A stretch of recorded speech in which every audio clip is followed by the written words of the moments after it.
ጥሩ የሚባል ስራን ወይም ደግሞ ቢዝነስን ይፈጥራል። ፍላጎቱ ከጥግ እስከ ጥግ ይሆናል፣ ገደብ አይኖርም። በመነሻ ደረጃ በ5000 ብር መነሳት ትችላላችሁ። ይህን ስራ በጣም ተወዳጅና በጣም ተፈላጊ የሚያደርገው ነገር ደግሞ ቫልዩ አድ እናደርግበታለን። ሞልዱን መግዛት ብቻ ሳይሆን ሞልዱን እየሰራችሁ ራሱ መሸጥ ትችላላችሁ።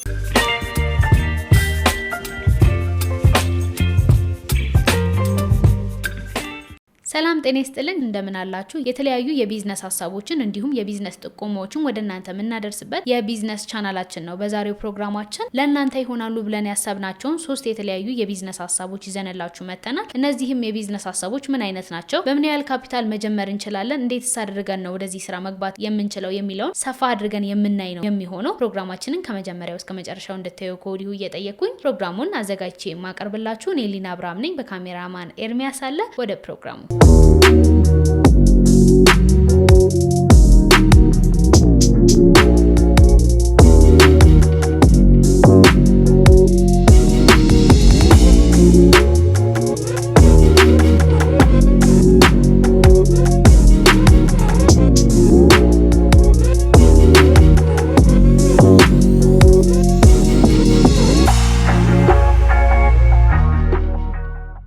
የመጀመሪያው የቢዝነስ ሀሳባችን የሚሆነው እንግዲህ የአራስ ፓኬጂንግ መጀመር ነው። ይህም ማለት ለአራስ የሚሆኑ ወይም ደግሞ አዲስ እናት ለሆነች ሴት የሚሆኑ ማቴሪያሎችን በፓኬጅ መልክ አቅርበን ተጠቃሚው ማቅረብ ወይም ደግሞ ሰዎች ያንን ፓኬጅ እየገዙ እነዛን ስጦታዎች እንዲሰጡ የማድረግ ስራ ማለት ነው። እንግዲህ የፓኬጂንግ ስራ ወይም ደግሞ የአራስ ፓኬጂንግ ሀገራችን ላይ ብዙም የተለመደ ስራ አይደለም። ነገር ግን በዚህ ዘርፍ ላይ ደግሞ ክፍተቶች ይታያል። ያም ማለት እንግዲህ እንደ ኢትዮጵያውያን አራስን መጠየቅ የማህበራዊ ሴቶቻችን ነው ወይም ደግሞ እንደ ባህል የለመድነው ነገር ነውና ሁሌም የምናደርገው ነው። በዙሪያችን ካሉ ሰዎች ጓደኞቻችን ሊሆኑ ይችላሉ፣ ቤተሰቦቻችን ሊሆኑ ይችላሉ። አንዲት እናት ስትወልድ ተሰብስበን ሄደን አራሷን መጠየቅ፣ ስላለችበት ሁኔታ ማየት እንዲሁም ደግሞ የተለያዩ አይነት ስጦታዎችን ይዞ መሄድ የተለመደ ነገር ነው። ግን ብዙውን ጊዜ ደግሞ እንደ ችግር የሚታየው ለአራስ ቤት ሲሄድ ምን ይዤ ልሂድ፣ ምን አይነት ስጦታ በሰጥ ይሻላል የሚለው ለብዙ ሰዎች ልክ እንደ ሀሳብ ወይም እንደ ችግር ያስጨንቀናል። ስለዚህ ይሄንን ስራ ደግሞ እናንተ በተለያዩ አይነት ዘርፎች ከፋፍላችሁ በፓኬጂንግ ወደዚህ ቢዝነስ ብትገቡ የመጀመሪያው ነገር ትልቅ ችግርን ፈቺ ነው። ሁለተኛው ነገር ደግሞ ለሰዎች የሚፈልጓቸውን ነገሮች በአንዴ የማግኘት አጋጣሚን ይፈጥራል። ሶስተኛው ነገር ደግሞ ለእናንተ ጥሩ የሚባል ስራን ወይም ደግሞ ቢዝነስን ይፈጥራል። እንግዲህ ይህንን ስራ ስናስብ የመጀመሪያው ነገር በየትኛውም አይነት ሁኔታ የስራው መቀዝቀዝ ወይም ደግሞ የገበያ እጥረት ይኖራል ብለን አናምንም። የመጀመሪያው ምክንያት ምንድነው? እዚህ ስራ ላይ ሁሌም መውለድ እንግዲህ ያለ ነው። በጣም ብዙ ቀን ውስጥ በአመት ውስጥ በጣም ብዙ ልጆች ይወለዳሉ እና በምንኖርበት አካባቢ እንደኛ እንደ ሀበሻ አኗኗር ደግሞ የጎረቤትም ልጅ ሲወልድ የዘመድ ልጅም የጓደኛም ሰፋ ይላልና እነዚህ ፓኬጂንጎች እውቅናን በደንብ የሚያገኙ ከሆነ ሶሻል ሚዲያ ላይ ስራችሁን በደንብ የምታስተዋውቁ ከሆነ ብዙ ሰዎች ስለእናንተ ስራ በደንብ ኢንጌጅ ይሆናሉ ወይም ደግሞ እውቀት ይኖራቸዋል። በዚህም ደግሞ ስራችሁን በተሻለ መንገድ መስራት ትችላላችሁ። ይህንን ፓኬጂንግ ስንጀምር ምን አይነት ነገሮችን ማካተት አለብን የሚለውን እንመልከት። በመጀመሪያ ለህፃኑ የሚሆኑ ቀላል ነገሮችን ማካተት እንችላለን። ለምሳሌ ዳይፐር ሊሆን ይችላል፣ የህፃናት ቅባቶች ሊሆኑ ይችላሉ፣ ፎጣ ሊሆን ይችላል። እንዲሁም ደግሞ ለእናትየው የሚሆኑ የተለያዩ አይነት ስኪን ኬር፣ እንግዲህ ሴቶች ከወለዱ በኋላ ውበታቸውን መጠበቅ ሊፈልጉ ይችላሉ። እንዲሁም ደግሞ የተለያዩ አይነት ስጦታዎችን የንጽህና መጠበቂያ ሊሆን ይችላል። እነዚህን ፓኬጆች ማካተት ትችላላችሁ። ፒጃማዎችን ማካተት ትችላላችሁ። ሰፋ አድርጋችሁ ማየት የምትችሉት የቢዝነስ አይነት ነው። እቺን በጥቂቱ ነው ያነሳ ነው። እስቲ በቅደም ተከተል ደግሞ ይህንን ፓኬጂንግ ስንጀምር ከየትኛው ወደ የትኛው ማለፍ እንችላለን? ይህንን ፓኬጅ ስንጀምር ደግሞ ምን ነገሮችን ብናካትት በደንብ ተወዳጅ ልንሆን እንችላለን ወደሚለው እንመልከት።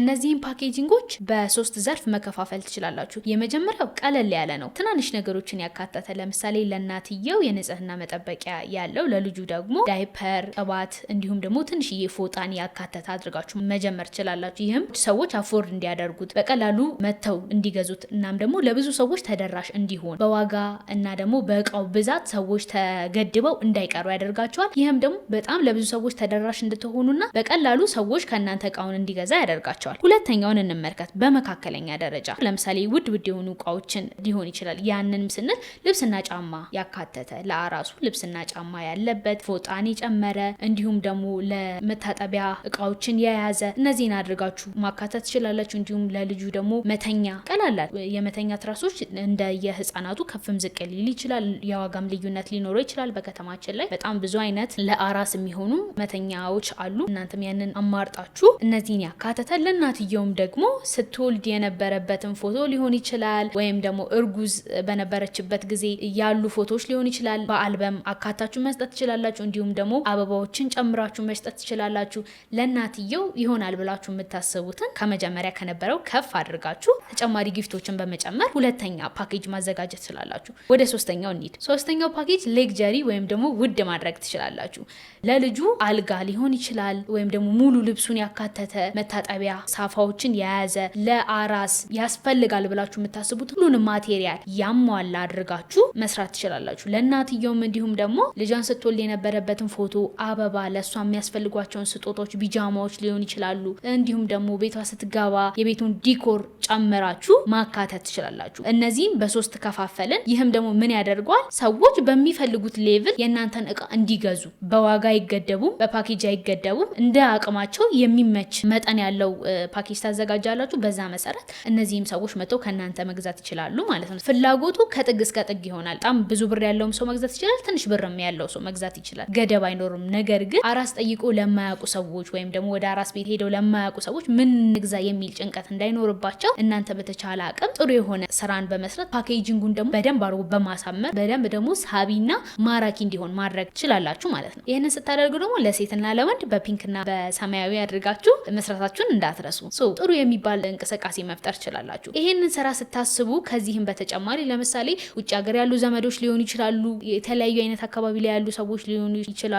የወለደው ሰው ጋር እናንተ በምታቀርቧቸው ፓኬጂንግ ወይም ደግሞ በስጦታ እቃዎች ከተለያዩ አካባቢዎች ላይ ሆነው ያንን ስጦታ ለወለደው ሰው እንድታደርሱ ኦርደር መቀበል ትችላላችሁ። ይህንንም ደግሞ ተደራሽ እንድትሆኑ በደንብ የሚረዳችሁ ሶሻል ሚዲያ ነው። ይህንን ስራ ስታስቡ ሶሻል ሚዲያ መጠቀም ጥያቄና መልስ የሌለው አንደኛ ምርጫችሁ ሊሆን ይገባል። ምክንያቱም ሶሻል ሚዲያ ከዓለም እስከ ዓለም በአንድ ጊዜ ተደራሽ መሆን የሚቻል ነው። ሰዎች በየትኛውም አካባቢ ስለሚፈልጉት ነገር ሰርች ካደረጉ የእናንተን ፕሮዳክት በቀላሉ የማግኘት ነገር ሊኖር ይችላል። የቦታ ገደብ አይኖራቸውም። የትም አካባቢ ላይ ሆነው የሚፈልጉትን ነገር ለሚፈልጉት ሰው መስጠት ይችላሉና ሶሻል ሚዲያ ስትከፍቱ ሁሉንም ሶሻል ሚዲያዎች ብትከፍቱ መልካም ነው ብለን እናምናለን። እነዚህን ነገሮች በማካተት ሶሻል ሚዲያ በመጠቀም ለብዙ ሰዎች ተደራሽ በመሆን የዴሊቨሪ ስራዎችን በመስራት ሱቅ ከፍቶ በመቀመጥ ብቻም ሳይሆን የተለያዩ አይነት ዴሊቨሪዎችን በመስራት ስራችሁ በደንብ ተደራሽ እንዲሆን ማድረግ ትችላላችሁ። እንግዲህ ይሄ ስራ አሪፍ ከሆነላችሁ በደንብ ከፍ እያለ ከመጣ ሆስፒታሎች ጋር ማለትም ይሄ ልጆች የሚወለዱባቸው ወይም ደግሞ የእናቶችና የህፃናት ሆስፒታሎች ጋር ደግሞ ዲል በማድረግ የተለያዩ አይነት ፓኬጂንጎችን ከነሱ ጋር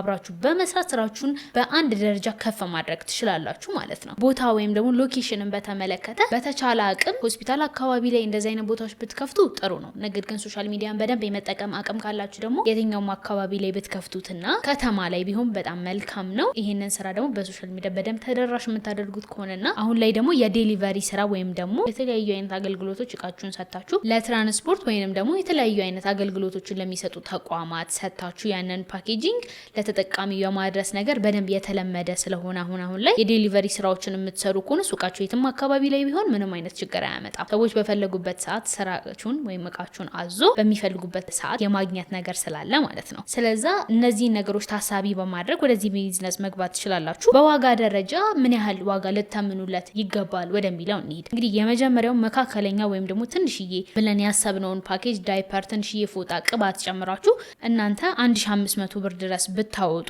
እስከ 3000 ብር ወይም ደግሞ 2500 ድረስ ፕራይስ አውጥታችሁለት መሸጥ ትችላላችሁ። ሌላኛው መካከለኛ ያለውን ቢዝነስ ደግሞ ቢያንስ እናንተ ቀደም ብለን የጠቀስናቸው ማቴሪያሎች በሙሉ ብታስገቡ ወይም እናንተ የመረጣችሁትንም አብራችሁ መጨመር ትችላላችሁ። እንደ ሀሳብ ነው። እስከ 3500 ብር እናንተ ወጪ ብታደርጉ እስከ 7000 ብር ድረስ መሸጥ የሚችል እቃ ነው። ምክንያቱም በውስጡ በጣም ብዙ ማቴሪያሎችን የያዘ ነው። የእናት ፓኬጅ አለው፣ የልጅም። ስለዛ እነዚህ ተወዳጅ ይሆናሉ። በመካከለኛ ደረጃም የቀረበ ስለሆነ በዋጋ ትንሽ ከፍ ማድረግ ትችላላችሁ። ቪአይፒ ብለን ወይም ደግሞ በውድ ዋጋ የሚሸጠውን ፕራይስ ደግሞ እናንተ ቢያንስ እስከ 8000 ብር ወጪ ብታደርጉበት ከ10000 ብር በላይ ማትረፍ ትችላላችሁ። ማክሲመም ቱ ሚኒመም የነዚህ ዋጋ ትርፋችሁን ብናስብ ከመጀመሪያው ከ1500 ብር ጀምሮ ማትረፍ ትችላላችሁ። ሁለተኛው ላይ ደግሞ ከ2500 እስከ 3000 ብር ድረስ ትርፍ መያዝ ትችላላችሁ። እንደ ልፋታችሁ እንደ ዴሊቨሪያችሁ ይለያያል። ወደ ሶስተኛው ስንመጣ ደግሞ ወይም የመጨረሻው ላይ ስንመጣ ከ5000 ብር በላይ ትርፍ ይዛችሁ መሸጥ ትችላላችሁ። ወይም ደግሞ በወር የምታገኙበት ገቢ እንደየሽያጫችሁ ይለያያል። እንደ መጀመሪያ ቢዝነስ ስትጀምሩ ትንሽ ልሸጡ ትችላላችሁ፣ ብዙ ልሸጡ ትችላላችሁ። ይሄ ነገር ወይም ይሄ ስራ እውቅና እያገኛችሁ ስትሄዱ ሰዎች በደንብ የፓኬጃችሁ አይዲያ ሲገባው የምታቀርቡት ፓኬጂንግ ደግሞ በደንብ ኢንትረስትድ ሲሆን ሰዎች ሲወዱት ይሄ የምትሰሩት ስራ በደንብ ተፈላጊ የሆነ ሲሄድ ሰዎች እየወደዱት ሲሄድ ደግሞ ትርፋማነታችሁም ተፈላጊነታችሁም የዛን ያህል እየጨመረ የሚሄድ ስራ ስለሆነ በመነሻ ካፒታል ደረጃም በጣም በትንሹ የምትነሱት ስለሆነ ክሬቲቪቲ ይፈልጋል። ክሬቲቭ በመሆን አዳዲስ ፈጠራዎችን በማምጣት ጥሩ የሆነ ስራን መስራት ትችላላችሁ። በመነሻ ደረጃ በትንሹ በ5000 ብር መነሳት ትችላላችሁ። ከዛ በኋላ ደግሞ እያሳደጋችሁት ቀደም ብለን እንደተናገር ነው ከእናትና ህጻናት ሆስፒታል ጋር ራሱ አብራችሁ ቼን ሆናችሁ መስራት ትችላላችሁ። ያ ደግሞ ለብዙ ሰዎች ተደራሽ እንድትሆኑ ያደርጋቸዋል።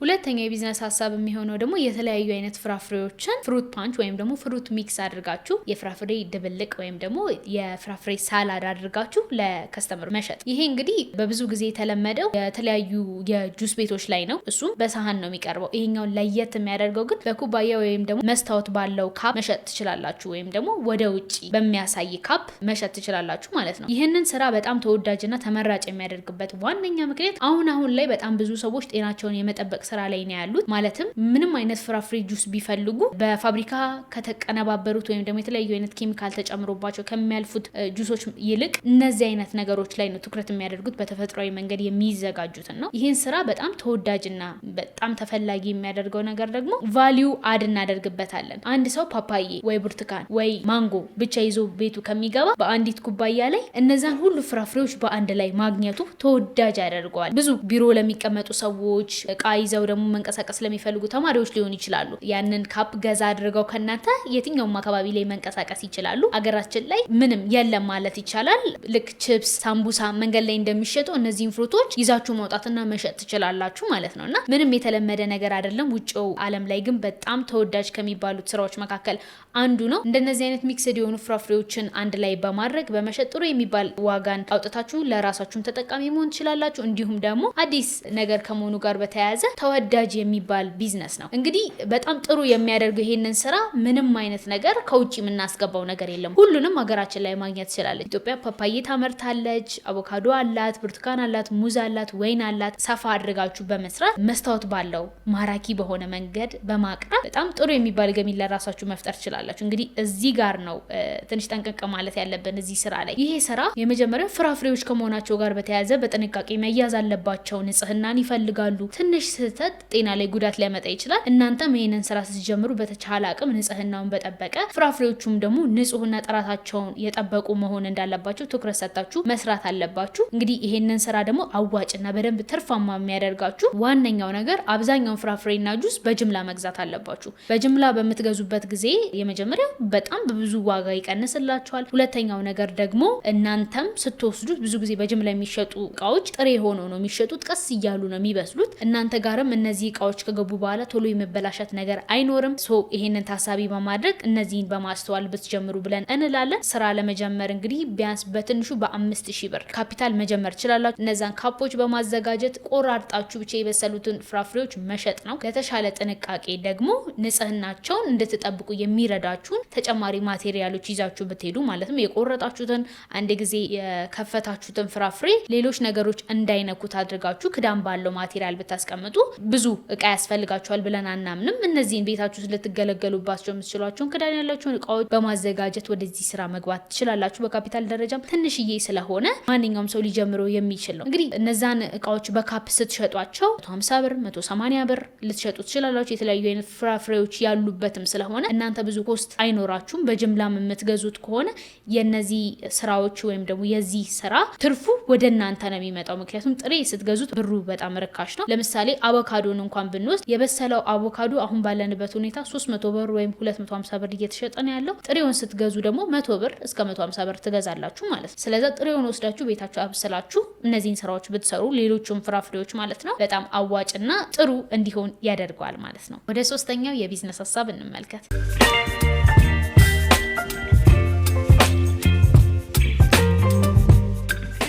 ሶስተኛው የቢዝነስ ሀሳብ የሚሆነው ሳሙናዎችን ማምረት ነው። እነዚህ ሳሙናዎች ግን በፊት ከለመድናቸው ሳሙናዎች ለየት ባለ መልኩ በወይን ቅርጽ ወይም ደግሞ የተለያዩ አይነት ሞልዶችን በመጠቀም በጣም ውበት ያላቸው ለምግብነት የሚውሉ ለምሳሌ የሙዝ ቅርጽ ያለው ሊሆን ይችላል፣ የብርቱካን ቅርጽ ያለው ሊሆን ይችላል፣ በተለያዩ አይነት ፍራፍሬዎች በአበባዎች ቅርጽ ሊሆን ይችላል። ሰዎችን ማራኪ ወይም ደግሞ ሊስብ በሚችል መልኩ እነዚህን ሳሙናዎች እየሰራችሁ ማቅረብ ነው። እንግዲህ እነዚህ አይነት ስራዎችን በምትሰሩበት ጊዜ የመጀመሪያው ለየት ያለ ከመሆኑ ጋር በተያያዘ በጣም ለብዙ ሰዎች ተፈላጊነት ወይም ሳቢ ያደርገዋል። ሁለተኛው ነገር ደግሞ የተለያዩ አይነት ካፌና ሬስቶራንት ላላቸው ሰዎች ለቪአይፒ ክፍሎቻቸው እነዚህን ሳሙናዎች በማቅረብ እንዲገዟችሁ ማድረግ ትችላላችሁ። ሌላኛው ለስጦታ ሱቆች ማስረከብ ትችላላችሁ። እንዲሁም ኦንላይን ላይ መስጠት ትችላላችሁ። በጣም ቆንጆ አድርጋችሁ መስራት ብቻ ነው የሚጠበቅባችሁ። እንግዲህ ሳሙና ቤዝ ያስፈልገዋል። ከዛም በተጨማሪ ደግሞ የተለያዩ አይነት ፍሌቨሮች ጥሩ ሽታ እንዲኖረው ለምሳሌ የወይን መስራት ካሰባችሁ ወይን የሚመስል ቅርጽ እንዲመጣ ሞልድ ያስፈልጋችኋል በመጀመሪያ። ሁለተኛው ነገር ደግሞ የሳሙናው ቤዝ ያስፈልጋችኋል። ከዛ ደግሞ ሽታ ያስፈልጋችኋል። አሁን ለምሳሌ ብርቱካን ስንልጠው ያለው ቅርጽ አለ። ያንን ቅርጽ ተጠቅመን ደግሞ ሳሙና አድርገን ብንሰራው ሰዎች ምን ያህል ማራኪ እንደሚሆንና እየታጠባችሁ በጣም ሌክጀሪ አይነት ስሜት አለውና እናንተም እዚህ ስራ ላይ ስትገቡ የሰዎችን ኢንትረስት ወይም ደግሞ የሰዎችን ፍላጎት በደንብ አድርጎ የሚሰቡ ማቴሪያሎችን በመስራት ወይም ደግሞ ቅርጾቹ በተቻለ አቅም ሳቢ እንዲሆን በማድረግ እዚህ ስራ ላይ ብትገቡ በጣም ተፈላጊነት ይኖረዋል። የት ላስረክብ ለማን ልስጥን ብላችሁ የምትጨነቁበት ነገር አይደለም። ቀደም ብዬ እንደነገርኳችሁ ለስጦታ ተቋማት መስጠት ትችላላችሁ። ካፌና ሬስቶራንት ላላቸው ሰዎች ለቪአይፒ ክፍሎቻቸው ሊጠቀሟቸው ይችላሉ እነዚህን ሳሙናዎች። ከዛም በተጨማሪ ደግሞ ከስጦታ ፓኬጂንግ ጋር አንድ ላይ አድርጋችሁ መስጠት ትችላላችሁ። ይህ ስራ በጣም በትንሽ ካፒታል መጀመር የሚቻል ሲሆን አንደኛ ነገር ሊከብዳችሁ የሚችለው እነዚህን ቅርጽ ያላቸውን ሞልዶች መስራት ነው። ይህንንም ሞልድ እንግዲህ አትገዙትም፣ እራሳችሁ ናችሁ ሞልዱን የምታመርቱት። እነዚህንም ሞልዶች ለመስራት አሁን ላይ የሲሊከን ሞልድ ሀገራችን ላይ እየገባ ነው ያለው። ስለዛ ሞልዱን መግዛት ብቻ ሳይሆን ሞልዱን እየሰራችሁ ራሱ መሸጥ ትችላላችሁ። ይህንንም የተለያዩ አይነት ሶሻል ሚዲያዎች ላይ ስልጠናውን የሚሰጡ ተቋማት አሉ፣ እነሱን ማነጋገር ትችላላችሁ። ከዛም በተጨማሪ ደግሞ ዩቲዩብን ብቻ በመጠቀም ስልጠናውን በመውሰድ ፕሮዳክቶቹ አገራችን ላይ ስላሉ እነዛን ገዝታችሁ የምትፈልጉትን ስራ በመስራት ወደዚህ ቢዝነስ መግባት ትችላላችሁ። እኛ ከነገርናችሁም ሀሳብ ደግሞ በተጨማሪ የራሳችሁን ሪሰርቾች በመስራት እዚህ ስራ ላይ ምን ያስፈልጋል የሚለውን ደግሞ ጠለቅ ብሎ በማየት ወደዚህ ስራ ብትገቡ ጥሩና አዋጭ የሆነ የቢዝነስ አይዲያ እናምናለን። አገራችን ላይ ያልተለመደም ከመሆኑ ጋር በተያያዘ እዚህ ስራ ላይ መግባት ትችላላችሁ። የሀገርኛ ይዘት ያላቸውን ማቴሪያሎች በመስራት ሞልዱን ካገኛችሁ ወይም ደግሞ ሞልዱን የመስራት እድል ካላችሁ ለምሳሌ በጀበና በሲኒ ራሱ እነዚህን ሳሙናዎች ብትሰሩ ኤክስፖርት ማድረግ ትችላላችሁ። ወይም ደግሞ የተለያዩ አይነት ቱሪስቶች በእነዚህ አይነት እቃዎች እንዲሳቡ ማድረግ ትችላላችሁ። ትኩረታችሁን ሰፋ አድርጋችሁ ብታዩ ይህ ስራ ጥሩ ገቢ ልታገኙበት የምትችሉት የቢዝነስ አይነት ነው። እንግዲህ በዋጋ ደረጃ እነዚህ ሳሙናዎች ትንሽ ሌክጀሪ ወይም ደግሞ ከፍ አድርጋችሁ መሸጥ ትችላላችሁ። ምክንያቱም የምትጠቀሟቸው ማቴሪያሎች በተሻለ አቅም ኳሊቲ ያላቸው እንዲሆኑ ይመከራል። በዋጋ ደረጃ እንግዲህ እናንተ የምትጠቀሙበትን ማቴሪያሎች ትኩረት በማድረግ ወይም ደግሞ የምትጠቀሟቸውን አሁን ካለበት ዋጋም ከፍ ሊል ስለሚችል እናንተ ያዋጣናል ብላችሁ የምታስቡትን ጥሩ የሆነ ፕራይስ በማውጣት ለማህበረሰቡ ተደራሽ መሆን ትችላላችሁ። ሶሻል ሚዲያን ደግሞ በደንብ በመጠቀም ተደራሽነታችሁ ማስፋት ትችላላችሁ ማለት ነው።